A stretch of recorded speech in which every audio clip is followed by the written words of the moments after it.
Bonjour les amis. Alors, vous avez vu, j'ai un nouveau décor. Je sais pas, ça vous plaît? Alors, je vais commencer par la lecture d'un texte de Khalil Gibran qui m'inspire beaucoup, dont le titre est « De l'amour ». Et c'est un texte extrait de son livre « Le prophète ». Alors, Al-Mitra dit « Parle-nous de l'amour ». Il leva la tête et regarda la foule sur laquelle un grand silence s'était abattu. D'une voix assurée, il dit « Quand l'amour vous fait signe, suivez-le. Bien que ses chemins soient raides et ardus, et quand il vous enveloppe de ses ailes, cédez-lui. Même si l'épée cachée dans ses peines vous blesse. Et quand il vous parle, croyez en lui. Même si sa voix brise vos rêves comme le vent du nord dévastant un jardin. Car si l'amour vous couronne, il vous crucifie aussi. Et s'il est pour votre croissance, il est aussi pour votre élagage.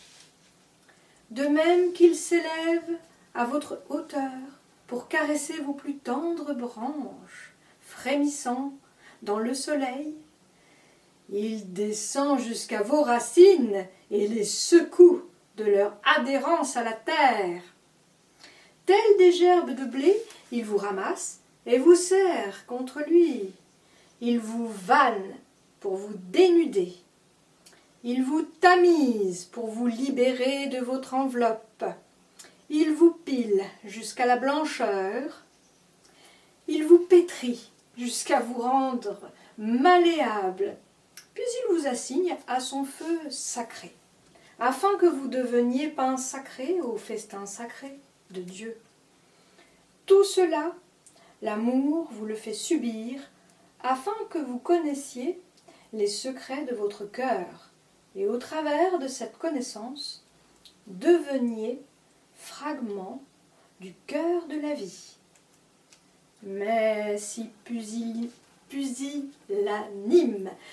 vous ne recherchiez que la paix et la volupté de l'amour, mieux vaudrait pour vous couvrir votre nudité et sortir de l'air de l'amour, pour pénétrer dans un monde sans saison, en lequel vous rirez, mais pas de tout votre rire, et pleurerez, mais pas de toutes vos larmes. L'amour ne donne que de lui-même, et ne prend que de lui-même. L'amour ne possède pas, et ne saurait être possédé, car l'amour suffit à l'amour. Lorsque vous aimez, vous ne devriez pas dire « Dieu est dans mon cœur », mais plutôt « Je suis dans le cœur de Dieu ».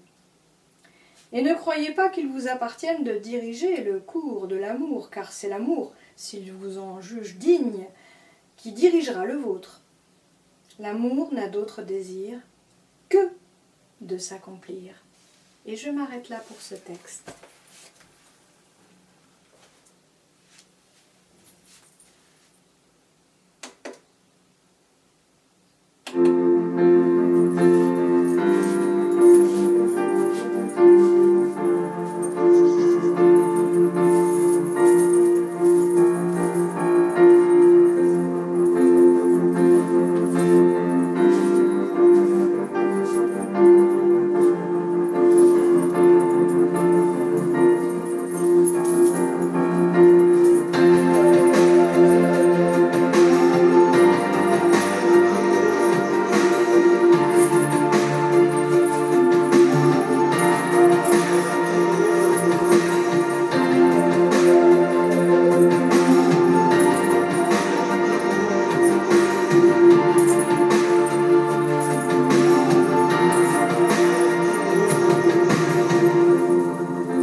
Ah oui, je vous raconte une expérience personnelle. C'est un témoignage de quelque chose que j'ai vécu et que je vis encore aujourd'hui.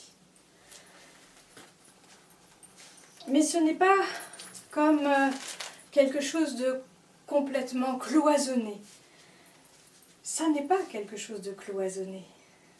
C'est quelque chose qui s'inscrit dans un ensemble, dans une société. Et donc, au mois de septembre 2013, à Langrune-sur-Mer, j'ai écrit le texte numéro 2, dont le titre est Osiris et Isis, en soi, à l'intérieur de soi. C'est les aspects masculins et féminins qui forment soi. Ma mémoire et certains de mes souvenirs étaient comme un puzzle éparpillé dont il manquait des pièces, mais je les ai retrouvées. Maintenant que j'ai réussi à rassembler ces morceaux de mon histoire, je suis comme Isis qui assiste à la résurrection d'Osiris. Les écrans que formaient la peur et la colère s'effacent, comme des nuages qui se désagrègent devant le soleil. Pour que soit baigné de lumière, un amour inconditionnel et surtout indestructible. Réconciliation, réparation de la confiance, c'est ce que l'amour dans mon cœur me demande. Je commence à entrevoir comment mettre la raison au service du cœur et à me rendre compte que pendant extrêmement longtemps, je contraignais mes sentiments à s'assujettir au mental. Pour beaucoup de gens, et à un moment donné, j'en ai fait partie, c'est le besoin d'être aimé qui oriente le choix d'un objet du désir. Et lorsque cet objet refuse de leur procurer les satisfactions dont ils sont en manque, un manque d'amour, l'attirance qu'il exerce sur eux cesse. Et ils partent en quête d'un nouvel objet, dans l'espoir d'être aimés et de vivre un amour partagé, merveilleux, formidable. Bon. L'amour vrai et profond est inconditionnel. Il se moque des frustrations. Même s'il y a des déceptions dans les relations avec l'être qui éveille l'amour dans notre cœur, même pas mal. Enfin, si, on a mal, mais l'amour est indestructible. Il ne disparaît pas ou il est toujours là. Il est frugal. Il est capable de subsister dans les milieux les plus arides et les plus hostiles. Comme certaines plantes que l'on ne trouve que dans les déserts. Aimer n'est pas un combat. Oh là là, bien sûr que non. C'est le contraire de la guerre, l'amour. Aimer n'est pas un combat, un vœu, un rêve. C'est un art de vivre. Aimer devient plus délicieux que d'être aimé. Aimer devient plus fort et plus important que d'être aimé. Et je m'arrête là pour ce texte.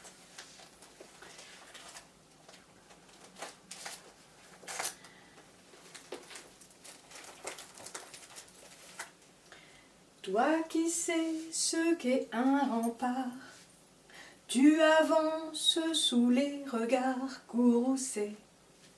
Tu écris, mais sur le buvard, tous les mots se sont inversés. Si tu parles, il te faut savoir que ceux qui lancent des regards courroucés ne voudront voir dans leur miroir que ce qui peut les arranger. Toi qui as brisé la glace, sais que rien ne remplace la vérité, et qu'il n'y a que deux races, ou les faux ou les vrais. L'amour te porte dans tes efforts, l'amour de tout délit du secret. Oh, et face à tous ceux qui te dévorent, aimer est plus fort que d'être aimé. Aimer, c'est être capable d'accepter l'autre tel qu'il est. C'est reconnaître que l'autre peut avoir raison. C'est savoir pardonner. C'est être capable d'ouvrir la bouche pour ne dire que la vérité. C'est pouvoir retenir sa langue afin de ne pas offenser autrui. C'est pouvoir encaisser les coups sans vouloir les rendre. C'est accepter de lutter sans écraser les autres. C'est faire la paix et assurer le bonheur autour de soi. C'est ouvrir les bras et fermer les yeux. L'auteur de ce texte, je ne le connais pas, mais c'est un texte que j'aime beaucoup.